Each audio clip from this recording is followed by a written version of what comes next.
So we were just talking about the state of the world and about where you were on 9/11. You were 19. So I was in school. I was at University of Tennessee, and I was at the time I was in journalism classes. I was majoring in journalism, and 9/11 happened. And when you're 19, you have like everything is very black and white, and clear, and ideals are still intact, and so in my head, all this came together after 9/11. How can you go into a career that is service to a First Amendment, which was what I was kind of all about at the time. How can you go and do that without being willing to preserve all those rights physically, and through any means necessary. So it's kind of that thing. So I didn't come on active duty for a while, but I joined the Guard and did ROTC in college, and then I graduated and commissioned in 2005, and went on to active duty that way. So, and I was in till last year. Let's see, July 2019. So how many years was that? Not last year. Right at 14. So. 14. But it felt like that was the thing there was a thing to do, right? Mm-hmm. I organized my first community event after 9/11, like an interfaith vigil. In my town square. I was just like, and I'd never done it. I was 19. And I was 20. I was 20 and I had a little kid, and my son was a year old, and I just was like, we need to get people together to talk about what this feels like. Because that's what I do. Like that's my orientation in the world. And it feels like after this, like to the question of, do you feel like you're not doing enough after this riot and insurrection, the Capitol? I don't know. It doesn't feel as clear. Like what we're supposed to do. Do you have a sense yourself, like what you? I'm like pulled in very, very different directions. Like so Wednesday, a week ago Wednesday, was probably, I'm not really prone to a whole lot of like outward emotion, and Wednesday was, I think at one point that was probably the first time I've like cried in front of my family for ever, probably a solid year. And it wasn't, it's not like a sad or a wound. It was like a rage. Like, so I've got this one side that's, viscerally like angry and, has to do something with that. But I also, I think what I'm angry about is what we have is so, what we have is good. What we have, I think, I fundamentally still believe as a country, this is still good. It's not perfect. It will never be perfect, but it's good, and it has all of the right mechanisms to improve itself, self-healing, right? But we also have, we're watching the potential to just throw all that away with violence. And it's so, I think what I am struck by is, after going to other people's civil wars, how hard it is to de-escalate. It is just like, once you cross the line, there's no going back. And at the same time, somebody needs to do it. Like, that's the only way out. Right. And there's faith stuff in that. Like I fundamentally believe that, you know, at this point in my life, I've come to like, you know, you really do have to, you know, turn the other cheek. You really do have to find a way to forgive, but that's also more complicated than I guess I would have given it credit for when I was like 19. It's not something you say and then like, you know, there's this other part that's you can't give that without some kind of assurance of, you know, repentance, or it's just messy. So I guess the long answer or short answer is I don't know what to do either. I sort of feel like, you know, I sort of feel lost just kind of sitting at home doing the 9 to 5. But I also don't know. It's puzzling how to wade into any of these things, even like my personal relationships. How do you wade into these things when you know someone else is ideologically on the other side and anything you say is just going to escalate? So that's tough. It is. It is. Would you say that so you started out in journalism. Had you been writing any poetry at that time when you were 19? I took a class in college. I took a class with Dr. Marilyn Callett at UT, and had fun, and you know, did well, and kind of put it away, and never really thought about it again until I was stationed in around the Pentagon. I spent the last 6 years of my time in around the Capitol at a bunch of different assignments, but always just kind of at the same national capital place.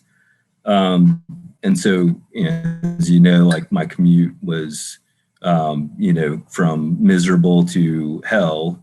And so I wound up, you know, on slug rides and bus rides. Things would just kind of pop in my head, and eventually I just bought a notebook or started jotting things down in my phone. And then I started kind of doing a little research and found that, you know, there was like the Writers Center up in Maryland, and there were all these other workshops you could get in on, and that kind of all sort of came together with you know, the reason I retired at 14 and not 20 is, you know, confluence of medical issues and like personal, like PTSD stuff. Right. So writing kind of came at the right time to sort of be therapeutic, I guess. And it was a big part of getting through a very, very confusing and disruptive part of my life that was also at the same time very necessary. Yeah. Yeah. Those big disruptive times lead to like they're the transition point, right? Like that's it. Yeah. You get to the next, whatever the next step is, maybe even like you level up to the next version of yourself in those, by going through those times. What did you meet resistance inside yourself when it came to writing? Like you just said earlier that you haven't cried in front of your family until very recently. And this, you know, there's a lot of silence that comes with PTSD, right? Like there's a lot of isolation and silence. And there's a lot of silence that's part of survivor's guilt, which is like just part of being in these conflicts, right? There's always something about it worse. How did you navigate that sort of pressure of silence? That was it was difficult, but once you kind of rip the Band-Aid off, it gets easier, not necessarily less painful for a little while, but what I was surprised by was, I think, looking back, how long I had been struggling, and how many people around me knew before I did. And once I kind of crossed that line, I mean, I think it really happened, first time like I really went that far with somebody I work with. I basically, everything was kind of falling apart in my personal life. And I went to my boss at work one day and, just got him cornered in the office. Great guy. Spent like 40 some odd years in government and just one of the better like human beings you'll ever find as far as, being a manager, leader who takes care of people. And he just listened to me and I was like, I'm probably not going to be here much longer. I need help, and I don't know what that means for me at work. So I kind of was like apologizing in advance. And you're active duty at this time. Yeah, I'm active duty. I was assigned to the Army staff at the Pentagon, and was in, a higher pressure job, was very visible. And so that was not easy to do, but at the time, like when it happened, it all came together in a way that it was so necessary. Like, I don't think I was thinking when I did it. It was just like, had to happen, and you're the closest person. And so it got easier from there. And what I was surprised by is how many of my peers and how many officers who were, further along than me, and how many like, senior NCOs that I had served with and was still in touch with, how many of them were like, oh yeah, that's all of us. And good for you, not at all the reaction from most people that I would expect, or I would have expected. So yeah, that was kind of, it only got progressively easier. It didn't get better for a little while, but easier, if that makes sense. And the silence is definitely, I mean, that's the hardest part, because first you think it's normal, like we were, this is how life is. And then after a while you're like, this can't be life. I can't do this anymore. And, and then you kind of feel like you're stuck, like, well, but I can't do anything about it. Right. Because, it's all over if you do. Career and, what's my family going to think? And how am I going to come into a very, like masculine, like pro-masculine, kind of aggressive, tough, stoic kind of environment, and say like, hey, I'm kind of screwed up now, and I gotta take care of that, Right. And there's something like, even when stuff is shitty, what that's like, right? You're like, well, I know I don't like this, but I know what it's like.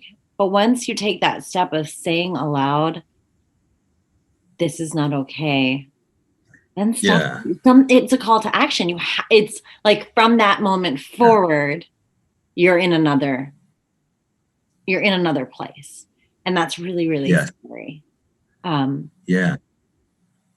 you did it, and you continue to sort of write, and work on your craft. And what are you writing about right now? Like, what are you thinking about right now in your work? So, predominantly, it took me a while, probably up until last year, really, to write about the wars. And I was in Iraq in 2006 and 2007, and then I was in my Afghanistan tour was 2011, and I found I could write about the soldier or write about, in third person, like this is the abstract, but I couldn't put my stuff on paper without feeling I'd try and then kind of look at it and go, it's not very like authentic, or it's too messy, or, it's, that's too much, that's too confessional.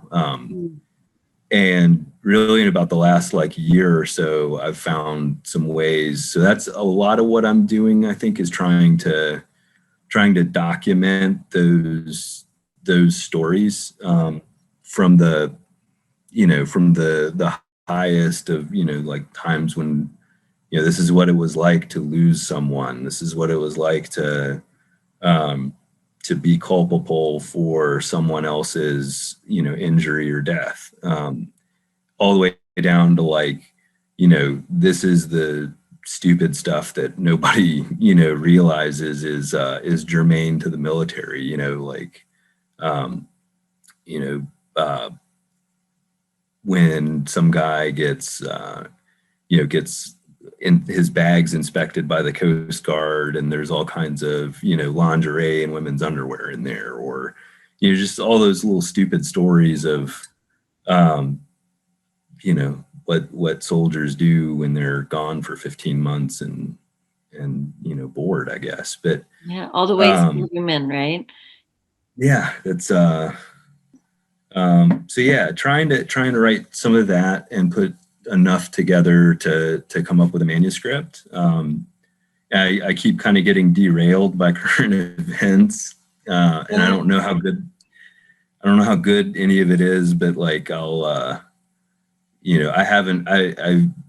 I've been doing a little bit of morning kind of ritual around, just taking 10 minutes and getting things off of my head, or out of my head. And that's been really fun. But it's all like topical current stuff. And I think at some point there's going to be a reckoning. I almost think there's a direct line that can be traced from what we've been doing elsewhere in the world and maybe some of the decay we see here. And so that's something, that I'd really be interested in pulling together in my own work. Yeah, that sounds really beautiful and necessary. And you can't write just about the past, right? Like your multiple selves are all on the page at once. What strikes me about your work, though, is that it's so visceral, right? Like you're like, right. The images are really like thick and heavy, right? It's tough material. It like there's like a texture of I don't want to say grit because that's not what I mean, but like there's like this rough texture to the work. It's really visceral. I imagine to get to those details, to get them on the page, you have to go deep into difficult places. How do you manage that with like ordinary life? Like what does one do if what they need to write about is so dark, but what they must do is take out the trash and walk the dog? Like Yeah. I think, I think that's a really good question. And I don't know how much I've thought about that in terms of like internal process. And thank you for what you said, by the way. That's very, very, that's just very wonderful to hear. That's great feedback. I appreciate it. I think, it's tough because I will go to I will sometimes kind of check out. And I think a lot of it happens internal, and it's not necessarily writing, but I think that's trauma. I think we all do that with our stuff. And, some of us more so than others, but it's, it's wonderful to be in the present moment and everything. And you don't want to relive things. Part of PTSD is you just getting stuck, reliving and reliving and reliving, even if it's not at the forefront of your head. Right. But what I do, I think sometimes is, early morning, before the dog's up, before the kids are up, before my wife is up. Um, I I kind of let myself stay, um, and notice, what are the feelings in my body responding to the thing I'm dwelling on or thinking about or trying to. And a lot of times, that's where a poem will start, or a piece of writing will start. Is, the feeling I get, after I wake up, and wake the whole house up screaming because I just had a night terror, which, is a horrifying thing until it becomes normal after you've done it forever. Or those kind of things, like I may check out and kind of, like, in the middle of the day, just my muscles will tense, and I'm not even really sure why. But in the morning, or if I'm alone somewhere, I've really worked hard on trying, and this is part of like therapy and mindfulness and things that, ostensibly don't have anything to do with writing, but to get there, it's all kind of the same and related to me. I think it's just like sitting with what are those physical feelings that the memory or the trauma or the association with what happened, is making you feel. What is your body doing to process this? And a lot of times that will get me to, this was the memory, and I'm tensed up right now, and my jaw aches and my neck hurts. But then I can now draw a direct line to, okay, on that day, after, so and so got hit, I remember trying to sleep, and this, like when everything settled down, we were back on the fob, and this is what my body did and how it felt. And so that'll kind of make those connections for me, I guess, in terms of the memory and what the sense was like to be there. I love let myself stay,